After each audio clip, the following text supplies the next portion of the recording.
Pemirsa, untuk kecepatan hasil uji laboratorium, Sulawesi Utara segera punya alat pengecek spesimen virus corona.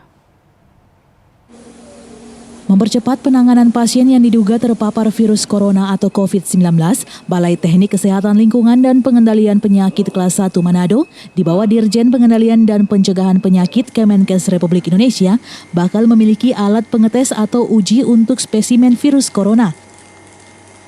Kepala Balai TKLPP Kelas 1 Manado, Soeharto, mengatakan saat ini pemerintah sudah berupaya agar penanganan dan pencegahan penyebaran virus corona tersebut dengan cepat bisa dideteksi dan diatasi dengan alat dan SDM tersebut.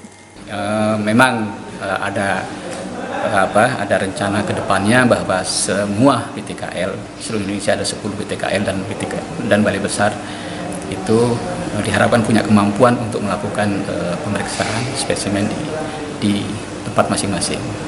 Kalau kesiapan BTKL sendiri? Kesiapannya ya sementara ini kami sedang mempersiapkan itu semua, termasuk peralatan, bahan dan sumber daya manusia yang nantinya disiapkan untuk itu.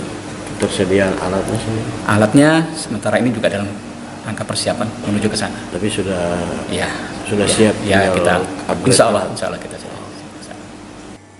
Diharapkan dengan adanya alat tersebut, pihak pemerintah daerah sudah tidak perlu mengirim sampel spesimen virus corona ke Litbangkes Kementerian Kesehatan di Jakarta, namun sudah bisa ke Balai Teknik Kesehatan Lingkungan dan Pengendalian Penyakit Kelas 1 Manado agar penanganan COVID-19 ini lebih cepat. Eka Putra melaporkan untuk Kawanua TV.